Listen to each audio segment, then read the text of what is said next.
Hi everyone, welcome back to Emily Moon English. This video is about vocabulary and how prefixes can help us unlock the meaning of hundreds of English words. I'll teach you what prefixes are, and we'll learn 10 of the most common prefixes that you can use to unlock hundreds of English words. So let's get started. What are prefixes? To begin, prefixes are not a word. They're part of a word.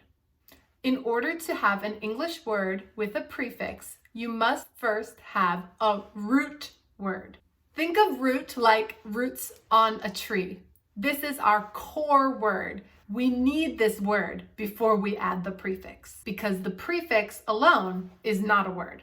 But if we have our root word, we can add a prefix to make a new word. So what does a prefix do? Basically, a prefix just changes the meaning of the root word. In English, we add prefixes to so many root words. But luckily, even though the root word might change, the prefix keeps its meaning.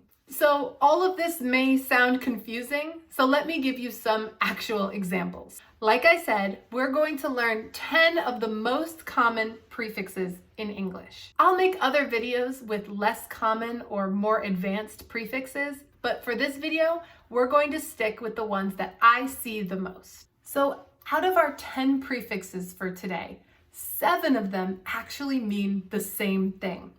Here are 7 prefixes that have a negative meaning.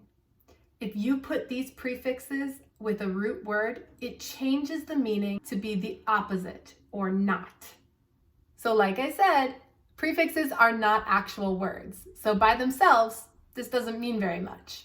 So let's look at the first one, which I've already told you means not.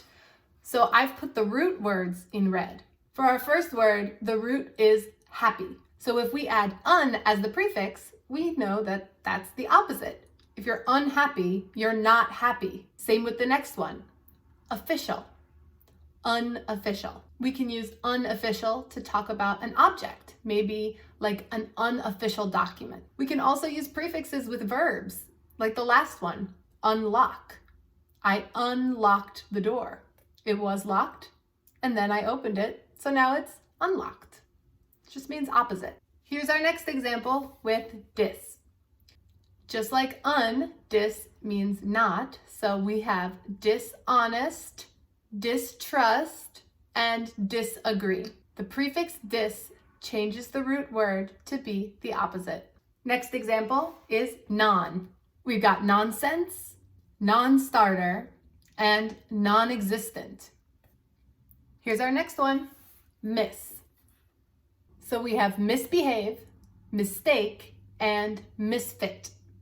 All right, now we have 3 more prefixes left in our negative prefix category. But I want to warn you that they kind of look similar. Some of my students get these 3 mixed up a little bit. They use the prefix with the wrong root word. And even though I can understand their meaning, it's not exactly how we say it in English. So take care to use the correct prefix with the correct root word. So starting with im, we have impossible, impolite, and immortal. So keep these 3 words in mind as we move on to the next prefix, which is in, a little bit different.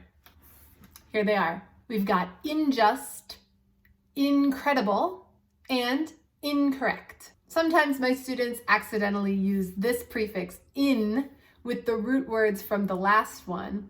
So instead of impossible, sometimes they say impossible. It's not a huge mistake. We can still understand.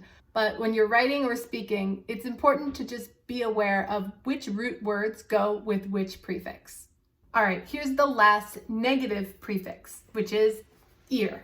We have irregular, irresponsible, and irreplaceable.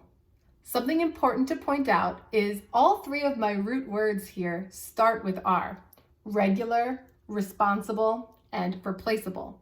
But notice that I didn't take the R away. We add it on. So there should be 2 R's for each word. Just a quick spelling tip. All right, now that we've done all of our negative prefixes, we have 3 more to go. In addition to the 7 negative prefixes, these 3 are some of the most common that I see in English. The first one is re. Re means again. This is so common. I know you've seen words that start with the prefix re before. Here are just 6 simple ones. Redo, retry, regain, review, regrow, and remove. So if you ever see a word that starts with re, even a word you don't know, chances are that it just means doing the root word again. Our next prefix is pre, which means before. We've got preview, prefix, prepare, and pre-made. So yeah, prefix is actually an example. Pre means before, and a prefix is something that comes before a root word to change the meaning. Okay, you guys are doing great. Here's the last prefix. It's co, which means together. We have co-star, co-work, coexist, and cooperate. Whew, that was a lot. Great job following along. Please let me know in the comments below if you like this video and if you'd like to see more videos of common prefixes in English. Trust me, there are a lot more we can cover together. Also, if you like this video, please give it a thumbs up, and if you haven't, please subscribe. Thanks so much for watching, and keep learning. Bye-bye.